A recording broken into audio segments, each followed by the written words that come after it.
Di Pekan ni memang tidak ada lagi dekorasi semacam ini di masjid.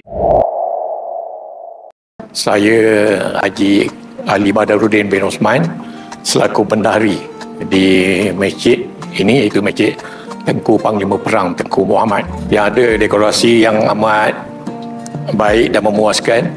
Dan dengan adanya sebenarnya dekorasi ini, boleh dikatakan jemaah itu bertambah dari satu tarikan untuk datang. Tadi kejap, dapatkan custom mimbar sempena Ramadan ni, tekan link di bio. Tapi memang berbeza dengan tahun-tahun sudah. Segi pembuatnya tu saya amat berpuas hatilah dengan cara buatan dia, cara dia membuat kerja tu dengan baik, berhalus dan maknanya bersih. Tidak ada benda yang bersepah-sepah dan sebagainya, meninggalkan sampah, meninggalkan kesan yang tak sedap mata memandang, tak ada. Dia punya design tu memuaskan lah. Dia dapati komitmen daripada tim 3-1 ni baik, bagus. Pemilihan hari Jumaat kita buka. Jumaat buka untuk membaca khutbah di atas. Dia tanya, boleh ke siap dalam tempoh masa 2 minggu ni?